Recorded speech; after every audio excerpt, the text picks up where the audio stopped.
Hi guys, ನಮಸ್ಕಾರ ಎಲ್ಲರಿಗೂ. Welcome to our ಎದುದ ಯೂಟ್ಯೂಬ್ ಚಾನಲ್. ಸೊ ನಾವು ಇವಾಗ ನಮ್ಮ ಆರ್ಟಿಫಿಷಿಯಲ್ ಇಂಟೆಲಿಜೆನ್ಸ್ ಸಬ್ಜೆಕ್ಟ್ನ ಸ್ಟಾರ್ಟ್ ಮಾಡ್ತಾ ಇದ್ದೀವಿ.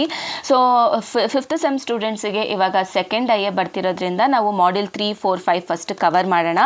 ಎಕ್ಸಾಮ್ ಪಾಯಿಂಟ್ ಆಫ್ ವ್ಯೂ ಅಲ್ಲಿ ಯಾವ್ದ್ಯಾವ್ದು ಇಂಪಾರ್ಟೆಂಟ್ ಕ್ವೆಶನ್ಸು, ಈ ಒಂದು ಕ್ವೆಶನ್ಸ್ ಓದಿದ್ರೆ ನೀವು ಪಕ್ಕ ಮಾಡ್ಯೂಲಲ್ಲಿ ಎಲ್ಲ ಕ್ವೆಶನ್ ಅಟೆಂಡ್ ಮಾಡ್ತೀರಾ. ಸೊ ಇದ್ರದ್ದು ಗ್ಯಾರಂಟಿ ಪಕ್ಕ, ಓಕೆನಾ.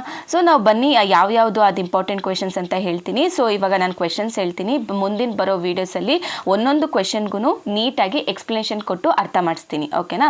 So we will make it easy, okay.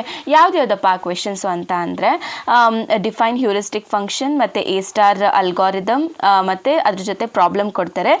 ಆಮೇಲೆ ನೆಕ್ಸ್ಟ್ ಬಂದುಬಿಟ್ಟು ನಾಲೆಡ್ಜ್ ಬೇಸ್ ಏಜೆಂಟ್, ಓಕೆನಾ. ಟೆಲ್ ಆ್ಯಂಡ್ ಆಸ್ಕ್ ಫಂಕ್ಷನ್ಸು ಕೇಳ್ತಾರೆ. ಆಮೇಲೆ ವ್ಯಾಂಪಸ್ ವರ್ಲ್ಡ್ ಪ್ರಾಬ್ಲಮ್ ಇನ್ ಡೀಟೇಲ್ನ ಎಕ್ಸ್ಪ್ಲೇನ್ ಮಾಡಿ ಅಂತ ಕೇಳ್ತಾರೆ. ಅದಾದಮೇಲೆ logical syntax and semantic with example, ಇದು ಕೂಡ ಎಕ್ಸ್ಪ್ಲೇನ್ ಮಾಡಬೇಕು ನಾವು.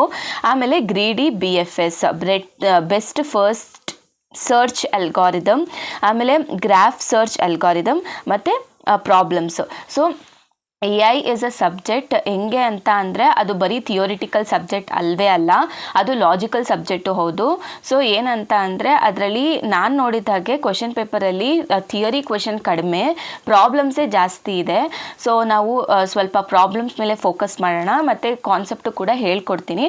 ಸೊ ಮುಂದೆ ಬರೋ ವೀಡಿಯೋಸಲ್ಲಿ ನಾನು ಎಲ್ಲ ಕ್ವೆಶನ್ಗೂ ಒಂದೊಂದು ಕ್ವೆಶನ್ಗೂ ನಾನು ಎಕ್ಸ್ಪ್ಲನೇಷನ್ ಕೊಟ್ಟು ಪ್ರಾಬ್ಲಮ್ನ ಎಕ್ಸ್ಪ್ಲೇನ್ ಮಾಡ್ತೀನಿ, ಓಕೆನಾ. ಓಕೆ ಗೈಸ್, ಸಿಗೋಣ ನೆಕ್ಸ್ಟ್ ವೀಡಿಯೋದಲ್ಲಿ. Thank you.